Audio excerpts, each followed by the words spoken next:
মাথা নাই নি আপনার বাপরে গোসল খান দিতে পারেন কই ইমাম সাহেবরে আপনি কি মসজিদ সাহেবরে তোমার বাপরে গোসল দেওয়ার লাগে ইমাম সাহেবরে রাখছো নি মসজিদ সাহেবরে রাখছো নি পয়সা দিবা যদি গোসল দেওয়াই পয়সা দেওয়া লাগবো আপনার কুরবানি আপনি দিবা ইমাম সাহেবরে দিয়ে এখানে মসজিদ সাহেবরে দিয়ে এখানে তাই কুরবানি দিবার লাগে রাখছো নি তান রে আপনি যদি ইমাম সাহেবরে খাজো লাগাই পয়সা দেওয়া লাগবে কুরবানি সই হইতে মসজিদ সাহেবরে দিয়ে কুরবানি করাই পয়সা দেওয়া লাগবে মাসালা বালা করে বুঝা যাই যান আপনার বাপরে গোসল দেওয়াই ইমাম সাহেব টেকসই নি ইমাম সাহেব গোসল আপনার বাপরে আপনি গোসল দিবা চকুর পানি দাঁড়ে দাঁড়ে ভাইয়া যাইব আর দোয়া করবো আল্লাহ আমার আব্বারে মাফ করি দেও হ্যাঁ তখন আল্লাহর রহমতের দরিয়া জুস মারি দিব আপনার বাপরে আল্লাহ মাফ করে দিল হ্যাঁ সুবহান আল্লাহটা জুড়ে হইতা না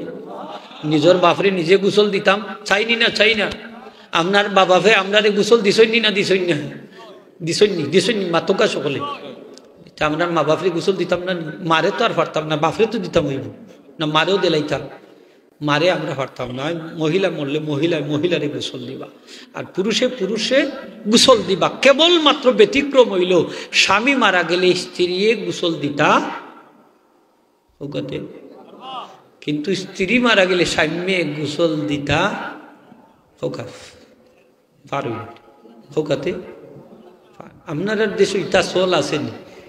কোনো পুরুষ মারা গেলে মানুষ মারা গেলে মহিলা হলাই দলে দলে আখেরি দেখা দেখবার লাগে শেষ দেখা মহিলা হলে পুরুষে দেখবার লাগে আসেনি সিস্টেম মহিলা হলে খেনে দেখতা সকলে দেখতে পারতাম না যারার লোকে দুনিয়ায় থাকতে তার বিবাহ সম্পর্কটা বৈবাহিক সম্পর্কটা হারাম ছিল অবৈধ ছিল তারা খালি দেখতে পারত মানে যারারে তাই বিয়া করা হারাম আছিল দুনিয়ায় থাকতে তারা দেখতে পারবে ঠিক না না সকলে দেখিল তা ফুটে বাই হতে দেখাই না আপনি ক্ষতি রইবা গুণাগার হইবা এটা অনেক সময় খরইন জানাজার বাদেও হইন বাবা আমরা একটু তা দেখাও কা জানাজা বাদে মুর্দার অনেক সময় লাশ চেহারা বিকৃত হয়ে যায় এই কারণে দেখাইতা না এবং দাফন করতে বিলম্ব হয় দেখাইতা না মকরুই কি তৈব দাফনের বাদে দেখানিটা কি থাকো গা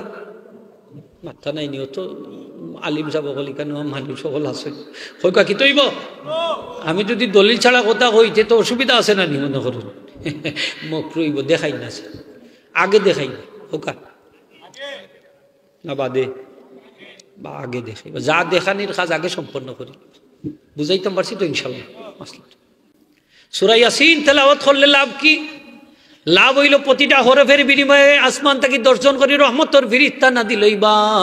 এই ব্যক্তির লাগি দোয়া করবা এই মারা গেলে তার লাগি দোয়া করবা এনে যখন গোসল দইব ফিরিস্তা হলে গোসলও শরীক হয়ে যাইবা খাফন পরিধান করানোর সময় ফিরিস্তা হল খাফনও শরীক হইবা জানাজা পড়ানোর সময় ফিরিস্তা হল জানাজার নামাজও শরীক হইবা জানাজার বদে যখন দাফন দেওয়ার লাগি দেওয়া হইব ফিরিস্তা হল পিছনে পিছনে যাইবা দোয়া করতে করতে দাফনও শরীক হইবা সুবহানাল্লাহ হোকা ফিরিস্তা হল কিন্তু যাই না তা হইন যাইনি না তা হইন মাতুকাতে মান লোকে মাতুকা তা হইন ফিরিস্তা হল তাকবা